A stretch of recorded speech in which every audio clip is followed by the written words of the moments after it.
Me llamo Lucía Sarmiento y tengo 32 años. Para la medianoche, mi madre me llamaba una y otra vez porque acababa de recordar algo que necesitaba de mí. Lo que ella no sabía era que yo también había recordado algo por fin. Y la respuesta estaba en una caja que no había abierto en 5 años. Para entender por qué un plato de patatas fritas acabó con algo dentro de mí para siempre, tienes que entender cómo fue siempre.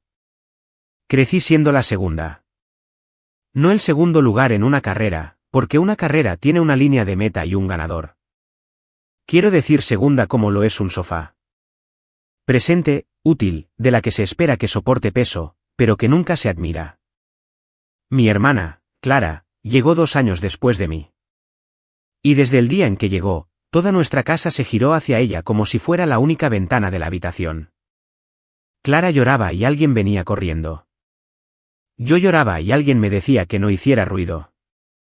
A Clara le preguntaban cómo se sentía. A mí me preguntaban qué podía arreglar. Para cuando tenía 10 años, ya sabía cuál era mi trabajo. Yo era la fuerte, la capaz, la hija que no necesitaba nada, lo cual es algo extraño que decidir sobre una niña.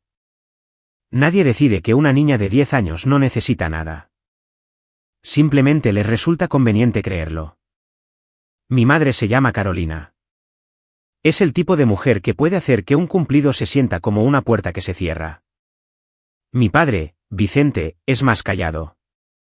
Durante la mayor parte de mi vida, me dije a mí misma que su silencio era algo diferente a la crueldad de mi madre, que él simplemente no lo veía. Me llevó mucho tiempo entender que un hombre que observa y no dice nada también ha tomado una decisión. Si alguna vez quieres saber exactamente cuál es tu lugar en una familia, mira el frigorífico. En el frigorífico de mi madre había 9 fotografías. Las conté una vez, de pie en su cocina mientras ella me hablaba de algo que Clara había hecho. 9 fotos de mi sobrino Carlos, el hijo de Clara. Carlos en la playa. Carlos con una gorra de béisbol diminuta. Carlos soplando las velas. 9 de ellas sujetas por pequeños imanes de plástico con forma de fruta.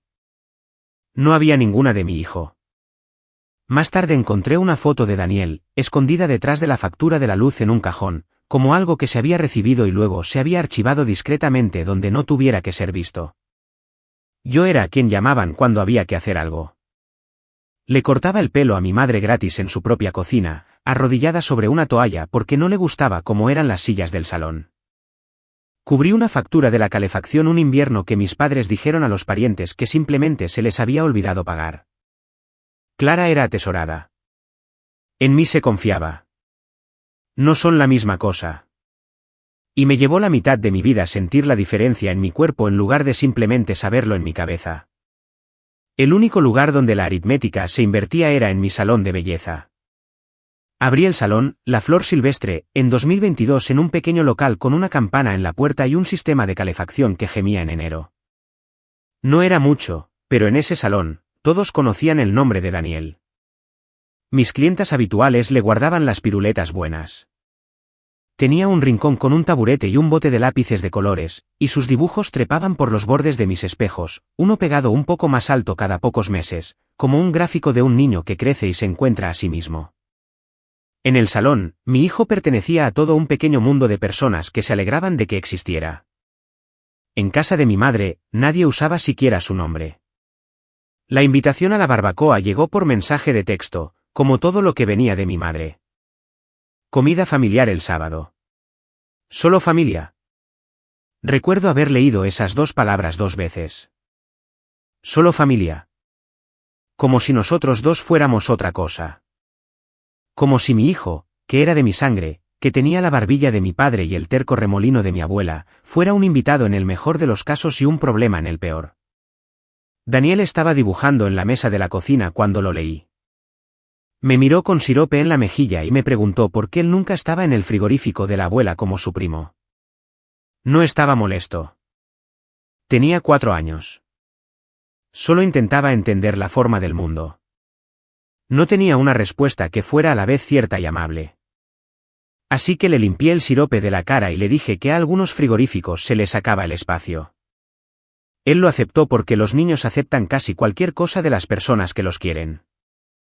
Si alguna vez has sido el niño al que solo querían cuando eras útil, quédate conmigo en esto. Esta historia es para ti. Y te prometo que no termina donde crees. Para contarte el resto, tengo que retroceder 5 años, a la única vez que me permití querer una vida propia. Se llamaba Jesús. Vino al salón un martes de la primavera de 2020, enviado por el casero para revisar la luz sobre mi silla principal, la que había estado parpadeando durante un mes y hacía que mis clientas parecieran estar siendo entrevistadas en un programa de crímenes reales. Era electricista. Tenía manos ásperas y una forma de hablar lenta y tranquila, y llevaba una camisa de trabajo con su nombre bordado en el bolsillo, como si estuviera orgulloso de ello. Subió a mi desvencijada escalera de mano, hizo algo en la lámpara, y la luz se encendió, clara y estable, y así se quedó. Luego miró a su alrededor, a los espejos, al futuro rincón de Daniel que en aquel entonces era solo un taburete vacío, me miró a mí, y dijo, ahora puedes ver quién eres realmente aquí dentro. Lo dijo por la luz, pero yo lo sentí en otro lugar. Jesús no era el tipo de hombre que mis padres imaginaban para su hija. Vivía de alquiler. Conducía una camioneta con 180.000 millas. Su padre había hecho el mismo trabajo, y su padre antes que él. Y Jesús hablaba de ese linaje como si fuera algo sobre lo que apoyarse, no algo de lo que salir. Mi madre se había pasado toda mi vida señalándome una escalera hacia gente con manos suaves y buenos apellidos. Jesús estaba orgullosa y alegremente en la parte inferior de esa escalera. Y fue la primera persona que me hizo sentir que la parte inferior de la escalera podría ser un buen lugar para construir un hogar. Estuvimos juntos casi un año. Fue la época más feliz de mi vida, por eso lo mantuve en secreto de mi familia tanto tiempo como pude. Algunas cosas buenas las proteges no dejando que las personas equivocadas respiren sobre ellas. Entonces descubrí que estaba embarazada. Hice la prueba en el pequeño baño de la parte trasera del salón después de cerrar, con las sillas ya subidas a las mesas. 2 líneas. Me senté en el frío suelo de baldosas, y reí y lloré al mismo tiempo. Y mi primer sentimiento, antes del miedo, antes de nada, fue que quería esto. Lo quería a él. Quería la vida desordenada y sin glamour que venía con él. Mi segundo sentimiento fue que mi madre iba a intentar quitármelo. Tenía razón. Se lo dije a mis padres en la mesa de su cocina, la misma mesa donde le había cortado el pelo a mi madre 100 veces. Apenas saqué las palabras cuando mi madre se levantó y empezó a moverse por la cocina como hacía cuando estaba reorganizando la realidad a su conveniencia. Vicente se quedó en su silla con el café enfriándose delante de él y no dijo absolutamente nada. Mi madre me dijo que estaba tirando mi vida por la borda. Me dijo que Jesús me arruinaría, que los hombres como él siempre lo hacían, que sería pobre, cansada y estaría sola y sería culpa mía. Y luego sacó un folleto doblado del cajón de la cocina, un folleto de una clínica a 2 pueblos de distancia, y lo deslizó sobre la mesa hacia mí como si fuera una factura que debía. Me agradecerás esto, dijo. No cogí el folleto. Me levanté y le dije que iba a tener a mi bebé. Y vi algo moverse en el rostro de mi madre que he pasado 5 años intentando nombrar. No era ira. La ira la conocía. Esto era más frío que la ira. Era la mirada de una mujer a la que alguien, de quien esperaba que nunca dijera que no, le acababa de decir que no. Era la mirada de alguien que estaba recalculando. Me mudé esa semana. Encontré un pequeño apartamento y me preparé para construir una vida con Jesús nuestro bebé. Y durante unas semanas, me permití creer que había ganado. Estaba en el hospital de parto con mi hijo cuando Jesús desapareció. Así me lo contaron. Y así lo entendí durante 5 años. Mientras yo estaba en el peor y más importante día de mi vida, las llamadas cesaron. Los mensajes cesaron. Simplemente se había ido, tal como mi madre había prometido que lo haría. Fue ella quien me trajo la noticia, de pie junto a mi cama de hospital con un vaso de papel de ese café terrible mientras yo sostenía a un recién nacido que tenía la barbilla de su padre. Se ha ido, Lucía, dijo. Yo me encargué. Estaba tan cansada. Llevaba 2 días despierta. Acababa de conocer a mi hijo. Oí las palabras, yo me encargué. Y una pequeña alarma sonó en algún lugar muy atrás en mi mente, y estaba demasiado agotada para volver y ver qué era. Así que lo dejé pasar. Me dije a mí misma que Jesús había huido. Que cuando las cosas se pusieron serias, se había largado. Exactamente como mi madre dijo que los hombres como él siempre hacían. Dolió más de lo que dejé ver a nadie.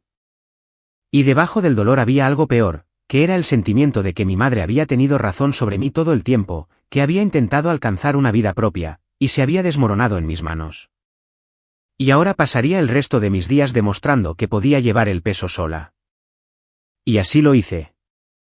Le puse de nombre Daniel, y lo llevé a casa a ese pequeño apartamento, y nos construí una vida de la única manera que sabía, que era trabajar. Hice crecer el salón lentamente, una clienta leal a la vez. Aprendí a hacer un día completo con 4 horas de sueño. Aprendí qué facturas podían esperar una semana y cuáles no.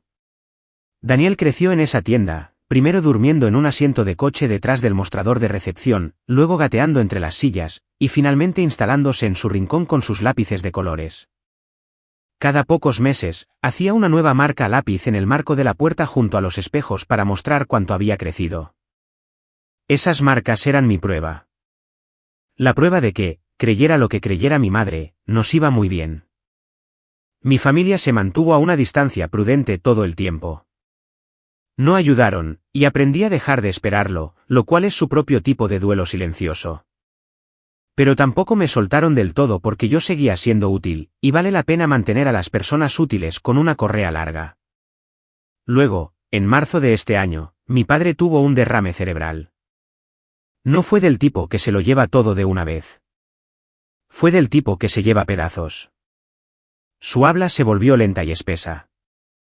Su mano derecha dejó de obedecerle. Necesitaba cuidados. Cuidados reales. Del tipo diario. Del tipo que no sale bien en las fotos y no le gana elogios a nadie. Clara no soportaba los hospitales. Esa fue la frase que todos usaron suavemente, como si fuera un diagnóstico en lugar de una decisión. Clara no podía soportarlo. Entonces, ¿quién lo hizo? A las 5 de la mañana en el aparcamiento del hospital, en el frío, siempre era mi coche el que estaba allí. Fui yo quien aprendió el ritmo del centro de rehabilitación, su olor, el código de la puerta lateral. Pagué el copago de su estancia en rehabilitación, $2.300 de una tarjeta de crédito sin decírselo a nadie porque decírselo a la gente lo habría convertido en un favor. Y estaba tan acostumbrada a que mi ayuda fuera invisible que la hice invisible yo misma. Cada mes después de eso, aporté alrededor de $1.800 para su cuidado, mes tras mes durante 8 meses. Llevaba una hoja de cálculo en mi teléfono que nunca le mostré a nadie. Cada domingo, llenaba su pastillero semanal, 7 pequeños compartimentos, mañana y noche, para que mi padre no tomara lo incorrecto y se hiciera daño. Se convirtió en la forma de mi semana. Pasara lo que pasara, el domingo significaba el pastillero. Y cada domingo, en algún lugar de la ciudad, alguien de mi familia le contaba a un pariente lo maravillosamente que Clara estaba sobrellevando la enfermedad de papá. Clara publicó una foto en línea, un pasillo de hospital, un pie de foto sobre, estar ahí para la gente que amas. Recibió 200 comentarios diciéndole que era un ángel. La que estaba allí era yo. Ella era la que estaba allí para papá en voz alta, donde contaba para algo. Cuando llegó la invitación a la barbacoa, casi no fui, pero mi madre insistió, y entendí por qué. Habría parientes en esa barbacoa, tías, primos, los amigos de la familia. Mi madre necesitaba que la foto se viera bien. Necesitaba que todo el clan estuviera presente y sonriendo para que nadie hiciera demasiadas preguntas sobre quién estaba realmente sosteniendo a mi padre. Yo era parte de la foto que ella necesitaba. Daniel era una ocurrencia tardía que toleraría. Me dije que era una tarde. Vestí a mi hijo con una buena camisa. Hice una ensalada de pasta en mi mejor cuenco, y nos dirigí a casa de mi madre sin idea de que estaba entrando en la última hora que pasaría fingiendo. Era un sábado brillante y caluroso a finales de agosto. El patio trasero estaba lleno de gente y olía a carbón. Había 2 neveras portátiles en el patio. Una tenía un trozo de cinta azul que decía, familia, con la letra de mi madre. Ahí estaban las buenas bebidas. Puse mi ensalada de pasta en el extremo más alejado de la mesa de la comida, junto a las bolsas de basura, porque era el único espacio libre, y nadie la movió a un lugar mejor. Carlos era el centro del patio. Mi sobrino, de 5 años, pasaba de regazo en regazo y era elogiado por cada cosa ordinaria que hace un niño de 5 años. Mi madre tenía sus obras de arte sujetas a un pequeño caballete junto a las bebidas como si fuera la inauguración de una galería. Daniel se quedó cerca de mi pierna. Era tímido en ese patio, como nunca lo era en el salón, porque una parte de él ya había aprendido que este no era un lugar donde se pronunciara su nombre. Vio cómo levantaban a Carlos y lo hacían girar, y no pidió que lo incluyeran. Solo miraba. Después de un rato, con hambre, tiró de mi manga y susurró que quería unas patatas fritas. Había un plato de ellas en la mesa, calientes y saladas, cerca de donde mi madre estaba presidiendo. Asentí, y Daniel se acercó solo, valientemente, y extendió su pequeña mano. Mi madre apartó el plato. Lo levantó fuera de su alcance, miró a los adultos cercanos, y dijo con una voz clara y audible, «Esas son solo para mi nieto de verdad». Y se rieron. Esa es la parte con la que necesito que te quedes, porque es la parte que todavía oigo por la noche. No fue una risa de sorpresa. No fue una risa cruel y afilada. Fue fácil. Fue cómoda. Fue la risa de gente que había oído a mi madre decir cosas como esta antes, sobre mí, sobre Daniel, durante años, y se habían acostumbrado tanto que sonaba como una broma en lugar de una herida. La mano de Daniel todavía estaba en el aire. Aún no entendía lo que había pasado. Me miró desde el otro lado del patio, y su rostro me hacía una pregunta. Me preguntaba si era verdad, si él no era real, si eso era algo que un niño podía no ser. Algo en mi pecho se quedó muy quieto. He pensado mucho en esa quietud. No fue rabia, aunque tenía todo el derecho a sentirla. Fue más como una puerta dentro de mí que se cerraba suavemente del todo y se echaba el cerrojo. 5 años diciéndome a mí misma que estas eran solo sus maneras, que si me mantenía paciente y útil, algún día podrían llegar a aceptarnos. Todo eso se cerró en ese único segundo silencioso. Había terminado. Simplemente no lo anuncié. Nunca lo hago. Caminé hacia mi hijo. Tomé la servilleta de papel de la mesa y le limpié las manos lentamente porque quería que sintiera mi calma. Me agaché a su nivel y le dije que íbamos a ir a buscar nuestras propias patatas fritas a un lugar mejor. Solo nosotros dos. Luego me levanté, tomé su mano y salí del patio de mi madre. No cerré la puerta de un portazo. No le dije una palabra a nadie. Detrás de mí, y todavía podía oír la fiesta continuando sin interrupción, como si el suelo no se hubiera movido bajo todos nosotros. Había un restaurante a 3 manzanas de distancia, un pequeño lugar llamado Marlenes con un mostrador de cromo y una campana en la puerta. Daniel se animó en el camino, balanceando nuestras manos unidas. Dentro, una camarera con ojos amables y una placa con el nombre que decía, Marlene, le echó un vistazo a mi chico y lo trató como si fuera el cliente más importante que hubiera tenido. Le trajo su propia cesta de patatas fritas, y cuando casi había terminado, regresó y dejó una segunda cesta sin que se lo pidieran y dijo, «Estas también son para ti, cariño». La casa invita a las siguientes. Daniel le sonrió como si hubiera salido el sol. Recibió más calidez de una extraña con un delantal en 10 minutos que la que había recibido de su propia sangre en 5 años. Me senté frente a él y lo observé ser un niño feliz. Y sentí que algo se aflojaba en mis hombros que no sabía que estaba tenso. Y entonces mi teléfono vibró en la pegajosa mesa del restaurante. Una llamada perdida. Mi madre. Para cuando llegamos a casa, le di un baño a Daniel y lo acosté, mi madre había llamado 11 veces. Me senté en la oscuridad de mi habitación y escuché cómo se acumulaban los mensajes de voz. Y se podía escuchar toda la historia de quién es mi madre solo en el orden de ellos. Los primeros eran furia. ¿Cómo me atrevía? ¿Cómo me atrevía a avergonzarla delante de todos? ¿Sabía cómo se veía eso? Irme así, haciendo una escena por nada, por un plato de comida. Me había educado mejor que para ser tan dramática. Luego, en algún punto alrededor del 7º u 8º mensaje, el tono cambió. La furia se desvaneció y entró otra cosa, la necesidad. Mi padre había empeorado esa noche. Su horario de medicación estaba mal. Ella no sabía qué pastillas, no sabía el número de rehabilitación de memoria, no sabía nada de eso porque nunca había tenido que saberlo. Yo sí. Siempre lo había sabido.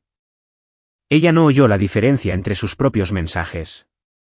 La rabia y la necesidad estaban una al lado de la otra en su voz como si pertenecieran juntas. Pero yo sí la oí.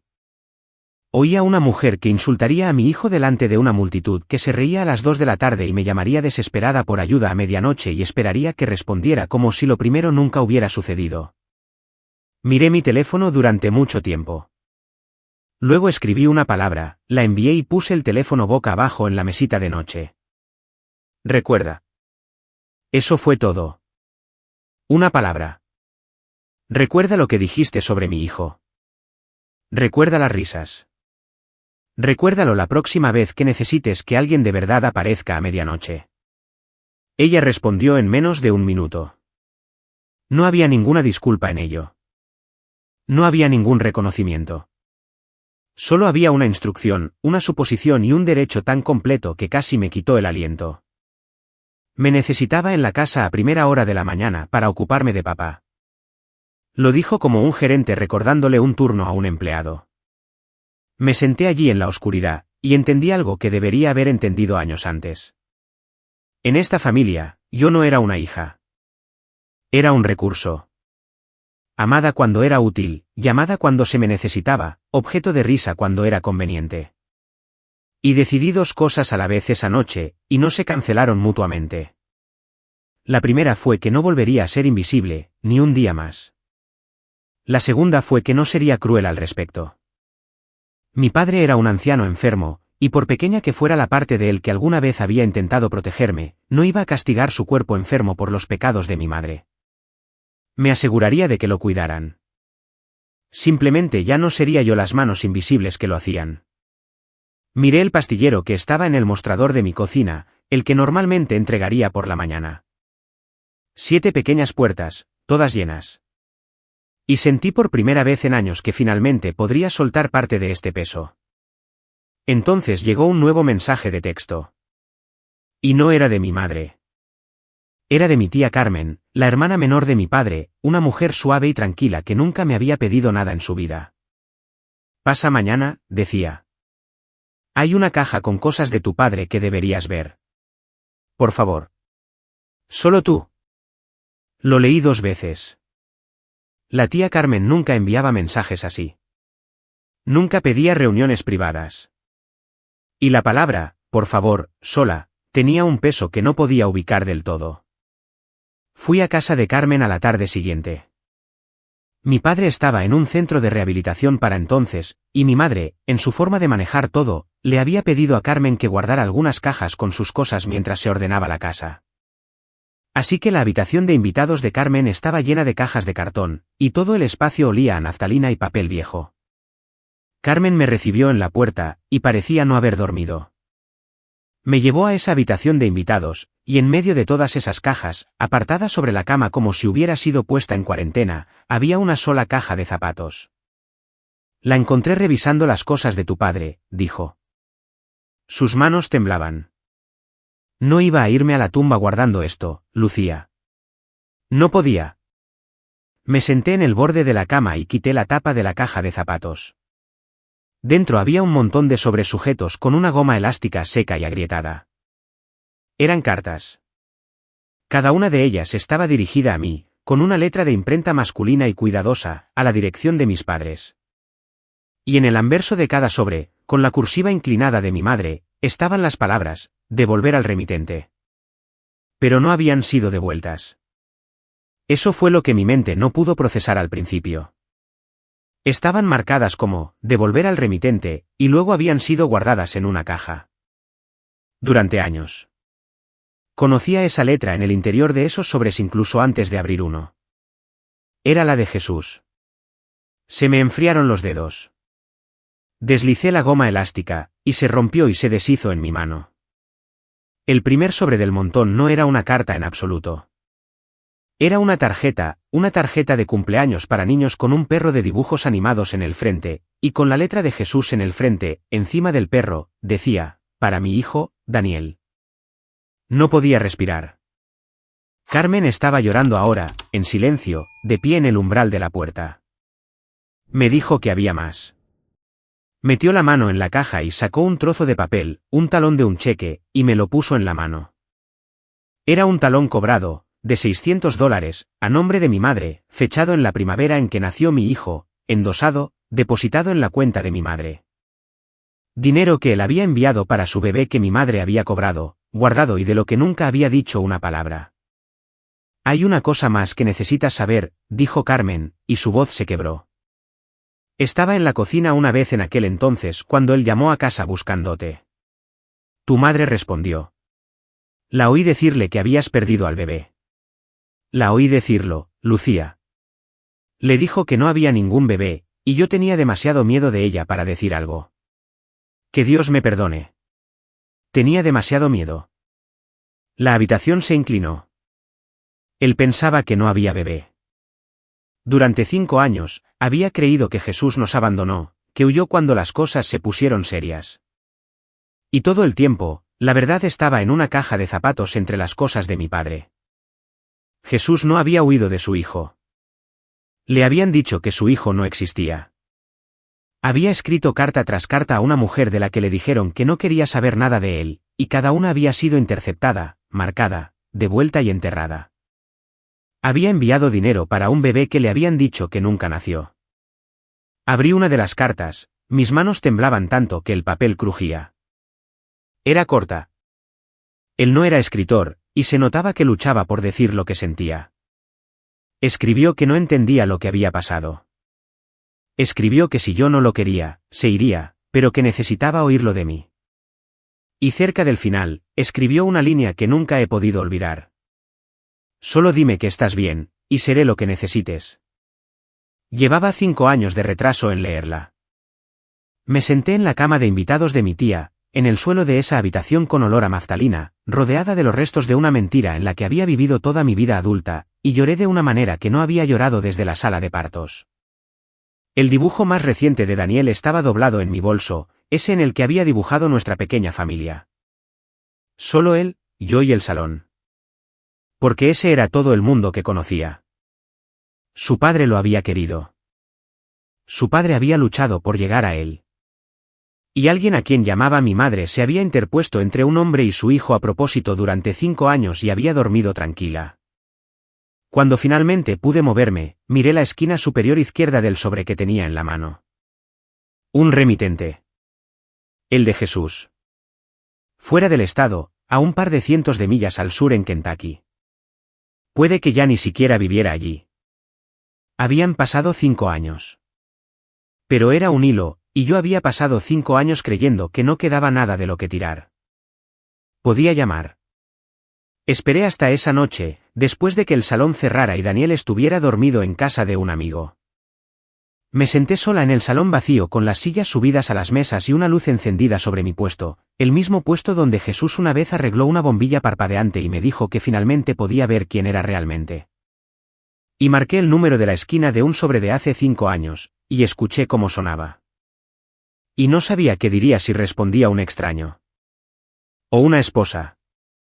O nadie en absoluto. Una voz de hombre contestó. ¿Cautelosa? Hola. Dije su nombre. Dije el mío. Hubo un silencio tan largo que pensé que la llamada se había cortado. Y luego dijo, en apenas un susurro, Lucía. Y luego, antes de que pudiera responder, con una voz que se partió por la mitad, ¿eres? ¿Estás bien? ¿Eres real? Le dije que era real. Le dije que estaba bien. Y luego le dije lo que había descubierto como decir, y al final, simplemente lo dije claramente. Jesús, tenemos un hijo. Se llama Daniel. Tiene 4 años. Está vivo. Y es mío. Y es tuyo. El sonido que hizo no es un sonido que pueda describir. No era exactamente llanto. Era más como algo dentro de una persona que se deshace y se recompone al mismo tiempo. Cuando pudo volver a hablar, todo lo que pudo decir fue, tiene 4 años. ¿Tiene? Tiene 4 años. Hablamos durante 3 horas. Me contó su versión. Y cada palabra encajaba con la caja de zapatos como una llave en una cerradura. Me dijo que había llamado a casa una y otra vez esa primavera, y que mi madre le había dicho que había perdido al bebé y luego le dijo que estaba de luto y que no quería volver a verlo nunca más y que dejara de llamar. Me dijo que había escrito cartas hasta que dejaron de importar, hasta que el silencio lo convenció de que era real. Había enviado dinero la única vez que tuvo algo porque era lo único paternal que le quedaba por hacer por un hijo que le habían dicho que se había ido. Me mantuve alejado porque pensé que era lo que querías, dijo. Pensé que te estaba respetando. Cada día me preguntaba si había hecho lo correcto. Cada día, Lucía. No era el mismo chico imprudente de hace 5 años. Había conseguido un trabajo estable, un trabajo de electricista con un equipo con el que llevaba años. Había conseguido que su vida fuera tranquila, sobria y pequeña. Dijo que todavía tenía una foto mía de entonces. Se rió, con una risa húmeda y rota, y dijo que recordaba que me encantaban las patatas fritas de ese restaurante cerca del salón, las onduladas, y cómo le robaba las suyas. Cerca del final de la llamada, se quedó muy callado. Y luego me preguntó con tanto cuidado, como si temiera que la respuesta le arrancara una extremidad, ¿me dejarías conocerlo alguna vez? Le dije que sí, pero todavía no. Primero, tenía que entender toda la forma de lo que nos habían hecho para poder asegurarme de que nunca tuviera una segunda oportunidad. Porque esta es la cosa con la que tuve que sentarme a solas en ese salón oscuro, y era casi peor que la mentira misma. Mi madre no había hecho esto para protegerme. Había pasado años imaginando que, a su manera retorcida, pensaba que me estaba salvando de una vida difícil. Pero no era eso. Si se hubiera tratado de mi bienestar, habría querido que fuera feliz eventualmente, de cualquier forma. No lo hizo. Lo que no podía soportar era la idea de que yo construyera una vida que ella no controlaba con un hombre que consideraba inferior a nosotros. Prefería tener una hija soltera humillada a la que pudiera llamar a medianoche que una feliz que pudiera perder por un hombre decente con camisa de trabajo. No era amor que salió mal. Era el control disfrazado de amor. Había una pieza más. Y Carmen fue quien me la había dado semanas antes sin saber lo que significaba. Una vez se le escapó que mi madre, mucho antes de mi padre, había estado casi exactamente en la misma posición en la que yo había estado, joven, embarazada, enamorada del tipo de chico equivocado. Y mi madre había hecho lo que exigía que yo hiciera. Se había rendido. Había elegido el camino respetable y había dejado ir la otra vida, y nunca, ni una sola vez, en 40 años, se lo había perdonado. Ese era el veneno debajo de todo. No podía soportar verme conservar aquello a lo que ella había renunciado. Mi hijo no era el hijo de un extraño para ella.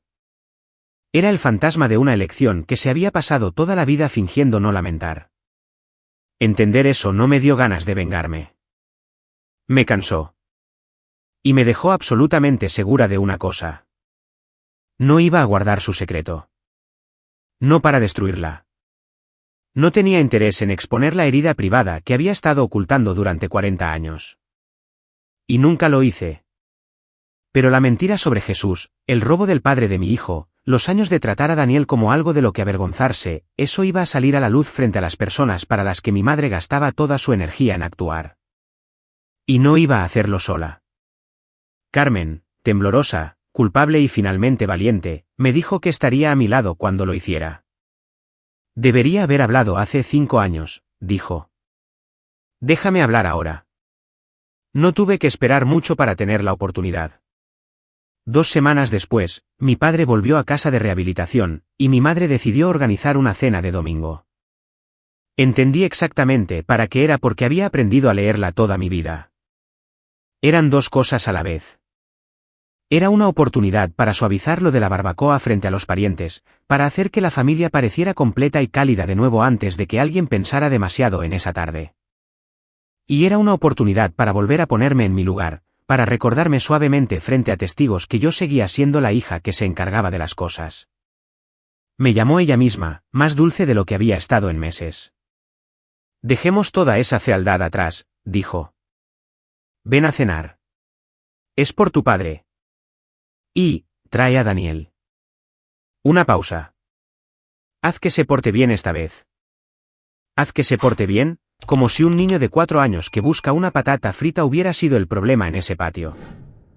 Dije que iríamos. Luego me puse a trabajar, y lo hice como hago todo, en silencio y por completo. Antes de poner un pie en esa casa, organicé un cuidado real para mi padre. Contraté a una asistente de salud en el hogar, una buena, y pagué el primer mes yo misma, para que cuando yo diera un paso atrás, él no cayera. No iba a abandonar a un hombre enfermo para demostrar un punto. Iba a asegurarme de que lo sostuvieran y luego soltaría la cuerda. Y metí la caja de zapatos en mi bolso de mano. Las cartas, la tarjeta, el cheque, todo ello sujeto con una goma elástica nueva. La cena fue un domingo por la noche. El mantel bueno puesto. Todo el clan allí, Carmen, mi primo Rubén, los Fernández, Noemí y su esposo, que habían sido amigos de mis padres durante 30 años y habían estado en la barbacoa y se habían reído, aunque todavía no se lo reprochaba, porque no sabían lo que yo sabía. Llegué al camino de entrada unos minutos antes, y a través de la ventana delantera iluminada pude verlos a todos allí, moviéndose alrededor de la mesa, riendo, cálidos, una familia en una fotografía. La pequeña mano de mi hijo estaba en la mía en la consola entre nosotros. Antes de contarles lo que pasó en esa mesa, déjenme preguntarles algo, porque creo que algunos de ustedes ya conocen este sentimiento exacto. ¿Alguna vez han tenido que mantener la calma perfecta mientras toda una sala de personas esperaba a que se derrumbaran? Si es así, cuéntenmelo en los comentarios. Tengo la sensación de que somos más de los que nadie quiere admitir. Luego respiré hondo, tomé la mano de mi hijo y entré. La disposición de los asientos me lo dijo todo, como siempre lo había hecho el frigorífico. Carlos estaba sentado a la cabeza de la mesa, en el lugar de honor a la derecha de mi madre, en un asiento elevador que ella había comprado especialmente. El plato de Daniel había sido puesto en el extremo más alejado, cerca de la esquina, solo. Nadie a ninguno de sus lados. Mi hijo de 4 años se subió solo a esa silla en el borde de su propia familia y comenzó a colorear en el mantel de papel como si estuviera acostumbrado a estar en el borde, porque lo estaba. No habíamos terminado el primer plato cuando mi madre empezó.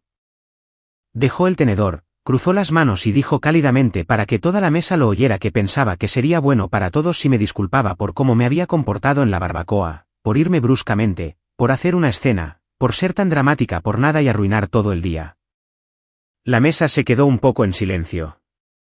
Algunos ojos se volvieron hacia mí, esperando. No me disculpé. Dije con voz uniforme que no había venido a hablar de la barbacoa. A mi madre no le gustó eso, pero era hábil y cambió de tema. Empezó a hablar de mi padre, de lo dura que había sido esta enfermedad para la familia, para ella, y de cuánto se habían unido todos. Y entonces Noemí Fernández, sin mala intención, queriendo ser amable, dijo que bendición era que Clara hubiera sido una roca durante todo esto, siempre ahí para su padre. Clara esbozó una modesta sonrisita y la aceptó. La enfermedad de mi padre, los 8 meses, los aparcamientos a las 5 de la mañana, los pastilleros, los $2.300, los $1.800 al mes. Todo ello se convirtió en un cumplido para mi hermana allí mismo, en la mesa, y mi hermana lo aceptó. Sentí la hoja de cálculo en mi teléfono quemándome el bolsillo. Pero no la saqué. No por eso. Ese no era el recibo que importaba esta noche. Simplemente dije en voz baja, en medio del cálido murmullo de la mesa, en realidad, he estado pagando el cuidado de papá y llevándolo a cada cita durante 8 meses.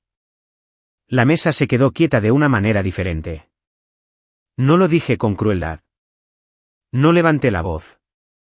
Simplemente puse el hecho claro en medio del mantel bueno, y observé cómo la habitación se reorganizaba a su alrededor. La sonrisa de Noemí vaciló. Mi primo Rubén miró a Clara. La modesta sonrisita de Clara se agrió en los bordes. Mi padre, en su extremo de la mesa, se quedó muy callado y miró su plato. Mi madre se recuperó rápidamente. Hizo un gesto con la mano y dijo algo sobre cómo, por supuesto, toda la familia contribuía a su manera, y que no era una competencia. Y que este era exactamente el tipo de drama que esperaba evitar esta noche. Y entonces, porque no pudo evitarlo, porque había pasado 5 años creyendo que había enterrado el pasado tan profundamente que nunca podría salir a la superficie, recurrió al arma más antigua que tenía. Daniel había dicho algo pequeño desde su extremo de la mesa, algún comentario de niño de 4 años, y eso desvió la conversación por un momento hacia él y hacia el hecho de que su padre nunca había estado en la foto. Alguien preguntó amablemente, ¿qué pasó con el padre del niño? Y mi madre, segura a la cabeza de su mesa frente a toda su gente, lo dijo. Oh, ese chico era basura, dijo con una risita, como si fuera historia zanjada. Te hicimos un favor deshaciéndonos de él. La palabra, hicimos, las palabras, deshaciéndonos de él. Aterrizaron en ese mantel y simplemente se quedaron allí, frente a todos. Mi padre se encogió. Fue un gesto pequeño, pero lo vi. Levantó la cabeza y miró a mi madre con algo que no había visto en su rostro en años. Dejé mi tenedor. Deshaciéndote de él, dije. ¿Cómo exactamente, mamá? La habitación se quedó muy en silencio. La sonrisa de mi madre permaneció en su rostro, pero algo detrás de ella se volvió incierto porque había dicho, te hicimos un favor, como una forma de hablar, como había dicho cosas durante años, y mi pregunta había puesto un suelo bajo esa forma de hablar y le había pedido que sostuviera peso. ¿Cómo te deshiciste de él? Dije de nuevo. Con calma, no en voz alta. Dilo. Delante de todos. Empezó a fanfarronear. Dijo que estaba siendo dramática de nuevo, que esto era historia antigua, que nadie quería oírlo. Así que metí la mano en mi bolso, saqué la caja de zapatos y la puse sobre el mantel bueno en medio de la mesa. Quité la tapa. Saqué el montón de cartas sujetas con la goma elástica nueva, y giré la de arriba para que la mesa pudiera ver el anverso. Devolver al remitente, con la inconfundible letra de mi madre. La dejé sobre la mesa.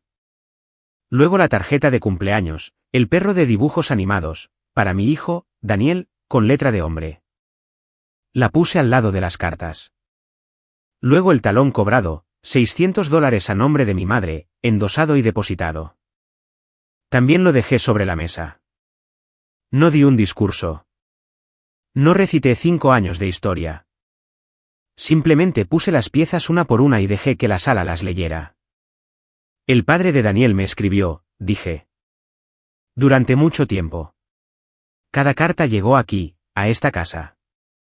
Mi madre las marcó como devolver al remitente y luego las guardó en una caja para que yo nunca las viera. Cogí la primera carta, la desdoblé y leí una línea en voz alta, solo una. Solo dime que estás bien, y seré lo que necesites. Miré a mi madre. Él escribió eso, dije. Y tú la devolviste. Y luego le dijiste que había perdido al bebé. Le dijiste a un hombre que su hijo no existía. El silencio en esa mesa fue total. Noemí Fernández tenía una mano sobre la boca. Rubén miraba a mi madre como si nunca la hubiera visto antes. Clara se había puesto pálida. Y entonces Carmen habló desde su asiento con una voz que temblaba pero no se detuvo. Es verdad, dijo. Yo estaba aquí. La oí decirle por teléfono que Lucía perdió al bebé. Lo he llevado dentro durante 5 años, y ya no quiero llevarlo más. Es verdad. Mi madre abrió la boca. No salió nada. Por primera vez en mi vida, vi a Carolina Sarmiento sin un siguiente movimiento. Y entonces mi padre habló. Lento, espeso. Las palabras le costaban ahora. Cada una arrastrada desde un cuerpo que lo había traicionado. 4 palabras de un hombre que había observado en silencio toda una vida. No era suficiente para hacerlo inocente. Pero fue lo primero verdadero que le oí decir. Me levanté. No grité. No lloré. No me quedé para ver a mi madre intentar construir una nueva mentira sobre las cenizas de la vieja porque no lo necesitaba. El veredicto ya estaba en cada rostro de esa mesa. El cuidado de papá está arreglado, dije en voz baja a la sala. Hay una asistente que empieza el lunes. He pagado el primer mes. Estará cuidado. Pero he terminado de ser la invisible en esta familia, y he terminado de guardar tu secreto. Caminé hasta el extremo de la mesa y le tendí la mano a mi hijo. Daniel se deslizó de su silla solitaria y la tomó. Todavía agarraba un panecillo en la otra mano, uno que había cogido de la cesta, medio esperando que alguien le dijera que no era para él. Nadie lo hizo. Me incliné y le dije en voz baja, solo a él, vamos, cariño. Hay alguien que ha estado deseando conocerte durante mucho, mucho tiempo. Y salimos. La puerta principal se cerró detrás de nosotros. No un portazo, solo un sonido pequeño y final. Afuera, la tarde se había enfriado.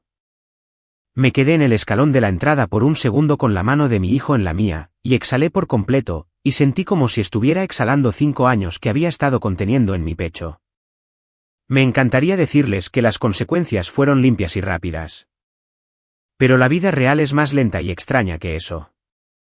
La asistente de salud en el hogar que había contratado apareció el lunes por la mañana puntualmente, y mi padre fue cuidado, exactamente como había prometido. La familia tuvo que enfrentarse a eso. Tuvieron que mirar el arreglo que yo ya había construido y darse cuenta de que la cosa invisible que sostenía a mi padre había sido yo todo el tiempo. Y ahora era una extraña pagada porque yo lo había hecho así.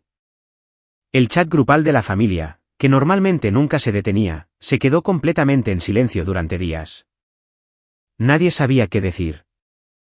Los parientes no se alinearon todos detrás de mí, y no lo esperaba. Algunos de ellos se callaron y se alejaron de mi madre sin decir nunca por qué. Noemí Fernández me llamó una semana después y lloró por teléfono y dijo que se avergonzaba de haberse reído en esa barbacoa, que no había entendido. Rubén empezó a preguntarme cómo estaba, torpe y sincero, y otros decidieron que todo era demasiado complicado y mantuvieron su distancia de todos, incluyéndome a mí. Mi madre, por supuesto, tenía su propia versión de los hechos, y algunas personas eligieron creerla porque era más fácil. No todo el mundo quiere la verdad. Algunos solo quieren la tranquilidad. Clara me llamó unos días después de la cena. Su voz era diferente a como la había oído nunca, pequeña y temblorosa. Se había pasado toda la vida siendo la atesorada, y nunca había tenido que mirar directamente lo que ese tesoro me había costado a mí. No se disculpó del todo. No estaba preparada. Pero estaba conmocionada. Y debajo de la conmoción estaba la primera pregunta real que me había hecho, que era si realmente había sido así toda nuestra vida. Le dije la verdad, que era que sí. Y luego vino el duelo, la parte de la que nadie te advierte. Quiero ser honesta con ustedes porque creo que algunos de ustedes necesitan oír que esta parte es normal. No me sentí triunfante. Me senté sola en mi salón después de cerrar, en la oscuridad con los dibujos de Daniel trepando por los bordes de mis espejos, y lloré. No porque hubiera perdido a mi madre. Lloré porque finalmente vi con total claridad que nunca había tenido una de verdad. Se puede llorar por algo que nunca se llegó a tener. Ese duelo es real, y es pesado, y no le importa que tuvieras razón al alejarte.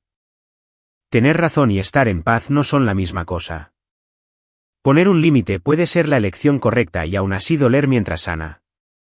Hubo una cosa más de ese lado de mi familia, y me deshizo un poco. Unas semanas después de la cena, llegó por correo un trozo de papel doblado.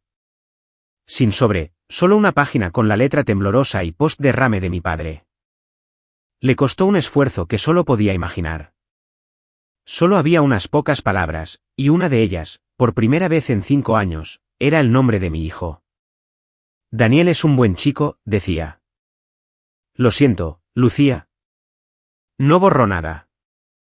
Una vida de silencio no se deshace con una frase. Pero entendí la diferencia, sentada allí sosteniendo esa página, entre los tipos de perdón que una persona puede sentir. Está el perdón que en realidad es miedo a ser descubierto. Está el perdón que es solo culpa buscando alivio. Y luego, muy raramente, está el perdón que es simplemente verdadero, de alguien que finalmente ha visto las cosas con claridad y no tiene nada que ganar al decirlo. Mi padre se estaba muriendo poco a poco, y no tenía nada que ganar. Dejé que sus pocas palabras fueran lo que eran. No lo llamé, pero tampoco tiré la página. Cuando Clara se puso en contacto de nuevo, queriendo hablar más, puse un límite, y quiero que oigan exactamente cómo lo hice porque sé que algunos de ustedes están justo donde yo estaba. Me reuní con ella en el escalón de mi casa. Le entregué una copia impresa del horario de cuidado de mi padre, el número de la asistente, la lista de medicamentos, todo organizado porque siempre seré una persona que organiza las cosas. Y porque ayudar a mi padre enfermo nunca fue de lo que me estaba alejando. Toma, le dije. Seguiré ayudando a papá. Siempre ayudaré a papá. Pero no voy a volver para que me utilicen. Esas son dos cosas diferentes. Ella tomó la carpeta. Y luego hice lo que debería haber hecho años antes. Bloqueé el número que solo me había llamado cuando esta familia necesitaba que se cargara algo. No por odio, por paz. Algunas puertas no las cierras de un portazo. Simplemente dejas de pararte en el umbral esperando a que te dejen entrar del todo. Y finalmente, estaba el padre de Daniel. Nos lo tomamos con calma porque el corazón de un niño de 4 años no es un lugar al que te precipitas. Jesús y yo hablamos durante semanas primero. Condujo desde Kentucky. Y en una tarde fresca a finales de otoño, llevé a mi hijo a un parque y le dije que había un hombre allí que lo había querido desde antes de que naciera y que había estado tratando de encontrarlo durante mucho, mucho tiempo. Jesús ya estaba allí cuando llegamos, sentado en un banco, y vi cómo temblaban las manos de un hombre adulto mientras nos acercábamos. No se abalanzó sobre Daniel. Se agachó, hasta el nivel de mi hijo, como se hace cuando entiendes que tú eres el gigante y el niño es quien decide. Y entonces le ofreció una cesta de papel con patatas fritas, de las onduladas. Se había acordado. Había conducido 3 horas y se había detenido para comprar el tipo exacto. Y se las ofreció a mi hijo y dijo con una voz que apenas se sostenía, «Estas son todas para ti, campeón. Todas y cada una». Daniel miró las patatas fritas. Luego me miró a mí. Luego miró a este hombre cuidadoso y arrodillado, y algo en un niño de 4 años decidió que era seguro. Cogió una patata frita y sonrió. Y le preguntó a Jesús, sin tener idea de lo que nos estaba haciendo, si lo empujaría en los columpios. Me quedé atrás y observé al padre de mi hijo empujar a mi hijo en un columpio, cada vez más alto. Ambos riendo con 5 años de retraso y de alguna manera justo a tiempo. Y pensé en un plato de patatas fritas arrancado de las manos de ese mismo niño por una mujer que se llamaba a sí misma familia, y una cesta de patatas fritas entregada por una extraña en un restaurante. Y ahora una cesta de patatas fritas del padre que le habían robado. Y entendí que toda la historia del valor de mi hijo se había contado en quién estaba dispuesto a alimentarlo. Eso fue en otoño. Esto es ahora. Los domingos son diferentes en mi vida estos días. Hay una cena en mi pequeño lugar, en mi propia mesa. Viene Carmen, mi tía valiente, culpable y perdonada que finalmente habló. Viene Jesús, todavía construyéndolo lentamente, todavía respetuoso, ganándose su lugar en la vida de su son una tarde cuidadosa a la vez, como debe ganarse. Al salón le va bien. No rico, bien. Lleno de gente que conoce el nombre de Daniel. Y en mi frigorífico ahora, no hay ni un centímetro de metal a la vista. Está cubierto de esquina a esquina con los dibujos de mi hijo. Soles de cera y familias de palitos, y uno justo en el centro de un niño, su madre y un hombre empujando un columpio. La otra noche miré alrededor de mi mesa llena y ruidosa y me di cuenta de algo que me hizo un nudo en la garganta. Ni una sola persona en ella estaba allí por obligación. Ninguno de ellos llevaba la cuenta o esperaba que se le devolviera el favor o toleraba a mi hijo como un problema que gestionar. Cada persona en esa mesa había elegido estar allí. Eso es lo que finalmente entiendo. Y es lo que quiero dejarles. Mi madre se pasó toda mi vida hablando de la familia de verdad, el nieto de verdad, la sangre, quien contaba y quien no, y todo ese tiempo, era ella quien estaba desarmando una familia de verdad. Ladrillo a ladrillo, carta oculta a carta oculta. Las personas que hablan más alto sobre la sangre son a menudo las que tienen menos amor que mostrar por ella. Pertenecer nunca se trató de la sangre. Se trata de quien aparece, quien se queda, quien se arrodilla en un parque con una cesta de patatas fritas porque vale la pena conducir 3 horas por un niño pequeño. Dejé de esperar a ser elegida por personas que solo querían usarme. Y construí una familia con aquellos que nos eligen a propósito cada día. Si alguna vez has tenido que elegirte a ti mismo por encima de las personas que se supone que deben amarte, cuéntamelo abajo. Cuéntame sobre la puerta en la que finalmente dejaste de esperar. Alguien que pase por aquí ahora mismo necesita saber que no es el único que salió de ese patio y finalmente respiró. Todavía tengo la caja de zapatos. Ya no guardo las cartas en ella.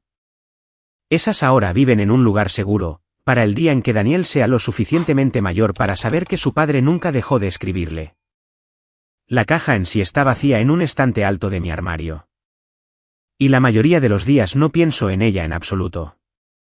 Anoche, Daniel se quedó dormido en el sofá antes de que pudiera llevarlo a la cama, agotado por un buen día, y la chaqueta de Jesús estaba colgada junto a la puerta, así que se la puse por encima.